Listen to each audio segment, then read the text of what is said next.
What's going on, guys? It's Jimmy here. Welcome to our daily show where we discuss everything going on here in our country that you need to know about here on a daily basis. In this video, we had talked about, well, in the past video, Republicans and Congress having to come together, Republicans and Democrats having to come together to fix Social Security here this year, now that the new Congress is in. And Republicans talking about potentially having to cut some Social Security and Medicare benefits. That's right. And I'll let you hear a clip of a Republican congressman talking about this. We're seeing a lot of headlines like this. I'll show you. You can see the headlines here. Republicans signal cuts to Social Security, Medicare with new House majority. The House GOP, Grand Old Party, which is an old nickname for the Republican Party, is itching for a fight over spending cuts, including to major entitlement programs, which they're calling Social Security and Medicare entitlement programs, even though you paid into them or currently pay into them even. Yeah, so you guys can let me know your thoughts on this. We'll go over the details here. Yeah, and if you're new to our channel, make sure to click the subscribe button down below so you don't miss out on new videos here that come out here on a daily basis, 10 a.m., 3 p.m., and 8 p.m. Eastern Standard Time every single day. It's completely free to subscribe. It just makes it so you won't miss out on our videos. And also, thanks so much for liking and sharing these videos. There's going to be a lot going on here now with the new Congress in session. And the new year here, we've already seen a lot of changes going on here to Social Security, Medicare, the new Congress here. Last year, we had 35 states issue state stimulus checks, inflation relief checks, property tax relief checks, and things like that here. We're already starting to see new ones here for 2023. If you've been watching my channel, you know about things like this, and I'll keep you up to date here with everything going on here in our country on a daily basis. Yeah, so you can see here, White House turns talk of Medicare Social Security cuts against the GOP as the White House is turning the tables on House Republican lawmakers when it comes to a conservative-led spending proposals that Democrats warn could mean cuts to crucial programs like Medicare and Social Security.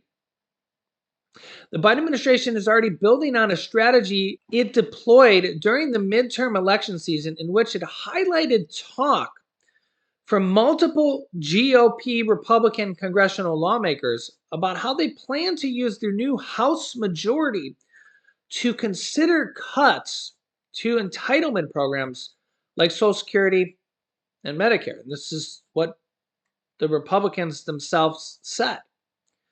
It also puts a spotlight on the possibility of military spending cuts by Republicans in an effort to balance federal spending and reduce the national debt.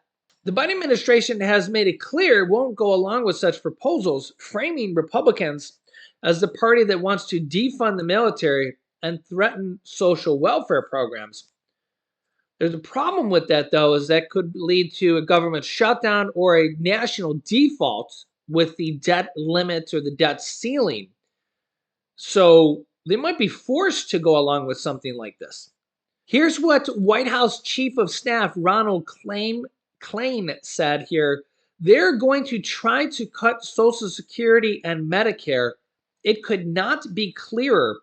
And he tweeted this clip from Fox News here with Republican Representative Michael Waltz on the possibility of military spending cuts and entitlement programs, which refers to Social Security and Medicare. Here is the clip from the Republican congressman on Fox News. Take a listen. Congressman, should military spending cuts be on the table and put on the table by a Republican?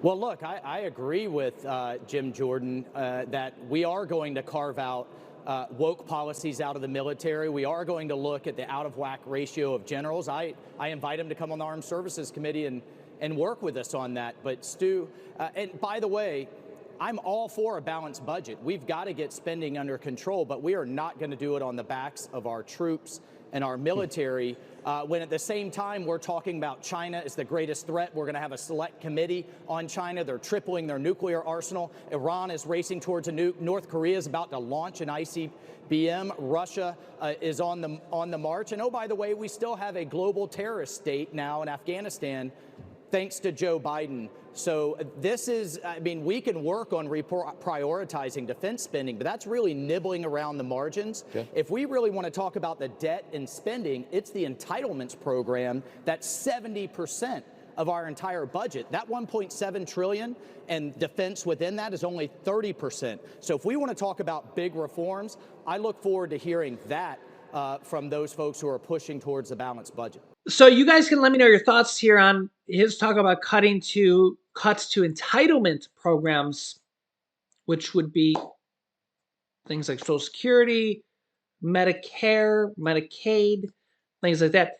I think he was a bit confused there on the numbers with defense, because I'll show them to you right here on the screen. You could see here, Biden signs $1.7 trillion bill funding government operations. This is what it costs to just fund the government nowadays. Remember that Congress had to approve this before Biden could sign it. Spending for domestic initiatives was $772.5 billion.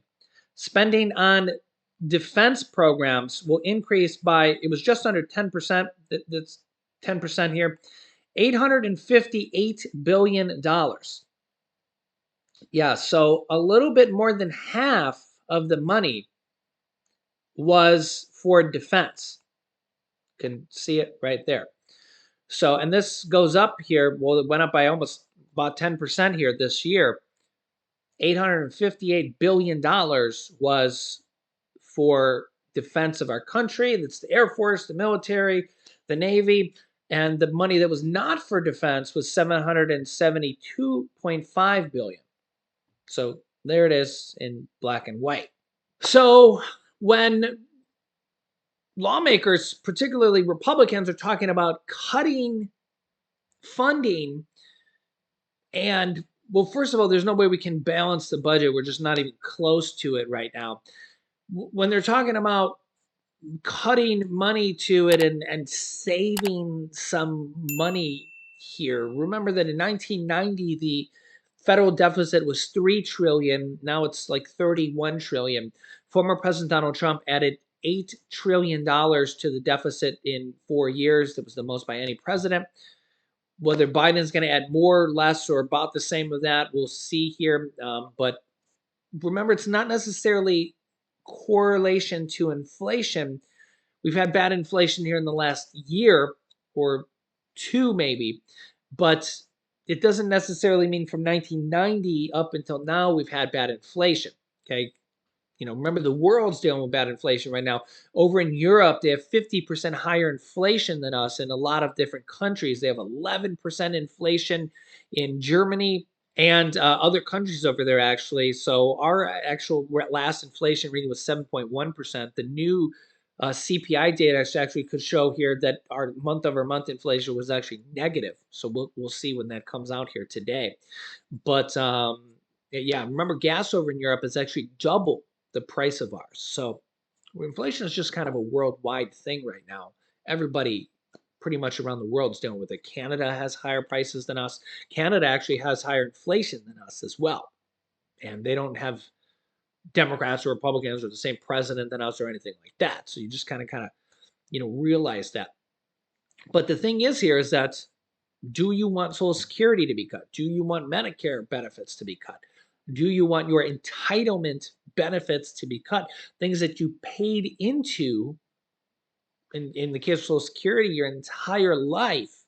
Do you want these things to be cut? In fact, if you're paying on Medicare right now, every single month, you pay into that. What is $165 a month now? It actually went down $5 a month here for January. Remember, last year it went up by $21 a month. I think that was the largest increase ever. This year it's actually going down by $5 and some change a month, which is actually a good thing, thinking about how bad inflation is. So it actually went down this year, which was A lot better than going up by $21 or more this year because inflation is worse this year than last year. But think about it, you pay into Medicare every single month, and they're talking about cutting benefits. Now, remember here that when they're talking about cutting benefits, we don't know exactly what they mean yet. Now, surely I don't think they're talking about cutting benefits to zero because it's just physically impossible. But the new recent video I just did from the Congressional Budget Office shows that the Social Security Fund, Social Security Trust Fund, could run out of money here in 10 years. In 10 years. I'll link you to that video here next. You can watch it. So, and this is directly from the government. So they have to do something. They have to do something. Of course, remember that the government has basically bailed out airlines and banks and all these things. Also, remember that former President Donald Trump passed that first stimulus bill, which was $2.2 trillion. And then current President Biden passed the third stimulus package, which was $1.9 trillion. We'll just say $2 trillion for both of them. And nobody paid for those at all. They just went to the national deficit. Remember, Congress also recently passed the CHIPS Act, which was those are $2 trillion each. They also just passed a $250 billion bill, $250 billion, that went to large corporations that deal with chip semi-manufacturing conductors and stuff like that, Intel, NVIDIA. And that just went to, nobody paid for that. It just went to the national deficit. So they passed, and that basically went to large corporations. They just gave them the money. So they pass bills like this all the time, and nobody pays for anything. But when it comes to like Social Security and Medicare, they want you guys and us to pay for it. They're like, oh no, it's got to be paid for. Somebody's got to pay for it. We can't, we can't fund this. But the reality of it is that they fund bills like this all the time, and just nobody pays for it. It just goes to the national deficit. Large corporations get billion-dollar bailouts all the time. They just passed $250 billion for semiconductor chip companies that were already wildly profitable. But when it comes to like entitlement programs that they call them, like Medicare and Social Security, they're like, oh no, we can't help out those programs. It's just like Congress's priorities is completely out of whack. So let me know your thoughts here, but it's just like something's going to be done here. We can't let them cut our benefits. These are programs that we paid into for years and years and years and years. But when it comes to things like, large corporations that already make billions of dollars that don't pay nothing, they just give them hundreds of billions of dollars. So let me know your thoughts here on this. I'm here to tell you guys the truth here on what's going on, and we need to stop this before it happens, before they actually make cuts, because by then it might be too late. So let me know your thoughts here in the comments. I'll keep you up to date here. Here's some videos you can watch next. But first, make sure you subscribe to our channel so you don't miss out on new videos. I'll keep you up to date here. Click the subscribe button, then the bell icon down below. It's completely free to do so. New videos come out here every day at 10 a.m., 3 p.m., and 8 p.m. Eastern Standard Time. Tune in at those times every single day so you don't miss out on new videos. Thanks for hitting the like button for us as well. And there's a share button down below so you can share these videos with your friends and family via text message or on social media like Facebook and stuff like that, so we can spread the word here. Here's some videos you can watch next. Here's the video about Social Security potentially running out of money within 10 years, a brand new report here. You can watch that next. And here is 6 new changes to Social Security that just happened here within this year, actually. So click on one of those videos next. Thanks for watching, guys, and I'll see you in the next video.